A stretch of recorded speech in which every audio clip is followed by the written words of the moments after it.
परिवार में किसका धर्म का खाता सबसे अधिक होता है? आज मैं दो प्रश्नों पे विचार करूंगा।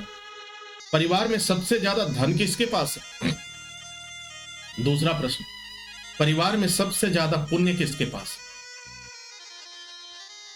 तो धर्म की बात कर लेते हैं, पुण्य की खाते की बात कर लेते हैं। भाई पैसा कलयुग का धर्म है। कलयुग का धर्म क्या है? पैसा, दौलत, रुपया। अब आज जो है हम लोग तुलनात्मक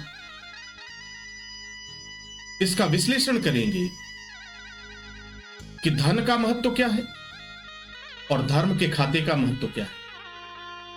अगर आपके जीवन में धन है तो समझ लेना कि बहुत सारी परेशानियां आपकी समाप्त हो जाएंगी। कैसी परेशानी समाप्त होगी? आपको भौतिक सुख का आनंद मिलेगा। आपके पास गाड़ी होंगे, घोड़े होंगे, बंगले होंगे, ऐशो आराम की समस्त सुविधाएं होंगी, लेकिन एक वस्तु नहीं होगी।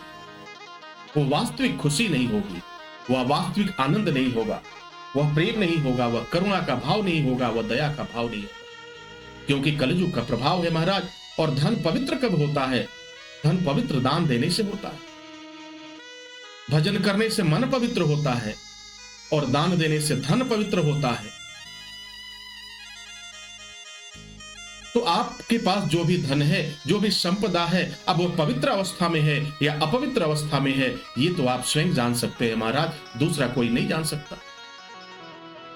ये प्रथम पक्ष की बात हो गई। अब दूसरे पक्ष की मैं बात कर लेता हूं। दूसरा पक्ष है परिवार में किसका धर्म का खाता सबसे अधिक है। परिवार में किसका धर्म का खाता सबसे अधिक है? तो प्रथम बात, परिवार में सबसे अधिक धर्म का खाता अगर किसी का होता है तो माताओं बहनों का होता है। क्योंकि माताओं बहनों पर मां जगदंबा की कृपा होती है, मां पार्वती की कृपा होती है, और उनमें पुरुष की अपेक्षा सत्कर्म की भावना, धर्म की भावना पुरुष की अपेक्षा कहीं अधिक होती है। अब आप पूछोगे महाराज प्रमाण क्या है? तो मैं आपको प्रमाण बताता हूं।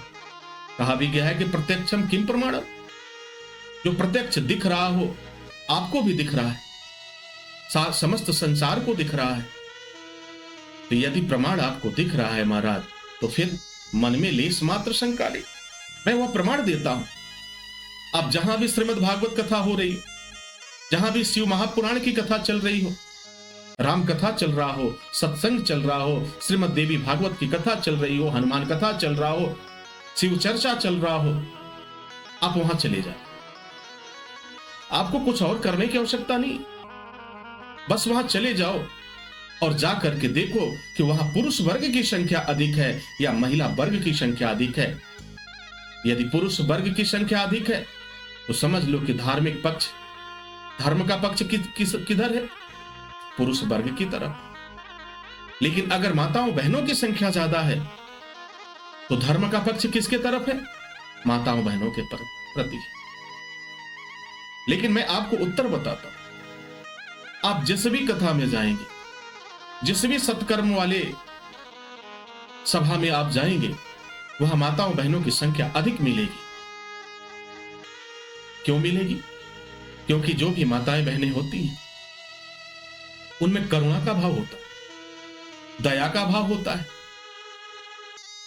और मां का स्वरूप होता है कि वह हर गलती को क्षमा करके, हर दुख और कष्ट को सहते हुए वह मुस्कुराकर आगे बढ़ती है।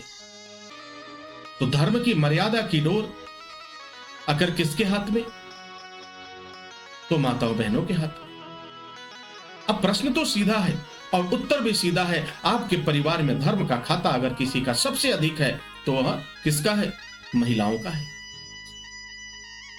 हाँ, बेशक उनके पास धन का अभाव हो सकता है, लेकिन फिर भी आपके परिवार में अगर कोई सबसे अधिक धनवान है, पैसा न होने के बाद भी अगर कोई धनवान है, तो घर की महिलाएं हैं, माताएं बहनें। क्योंकि इनके पुण्य का खाता काफी उदय है और प्रचंड है। और इनके धर्म का खाता का उपयोग कौन करता है महाराज? इनके धर्म के खाते का एक अंश उस परिवार के मुखिया के नाम भी जाता है, जिस परिवार में उसका भरण पोषण होता है।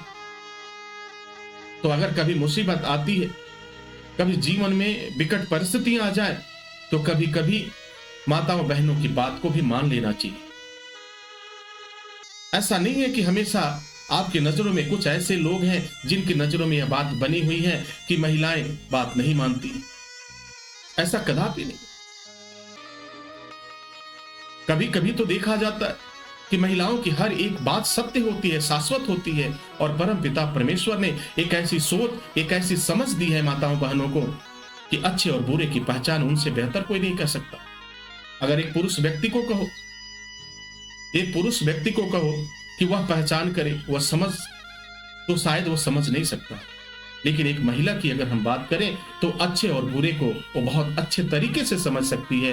तो अतः ये कहा जा सकता है कि धर्म का खाता माताओं बहनों का सबसे अधिक होता है और धन का खाता वो पुरुष वर्ग का होता है, क्योंकि वह अपने मन के मुताबिक स्वधर्म को अपनाकर चलते हैं महाराज, स्वधर्म को अपनाकर चलते हैं।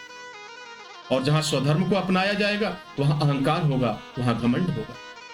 तो घमंड को त्याग करके माताओं बहनों से एक सीख लेने की जरूरत है।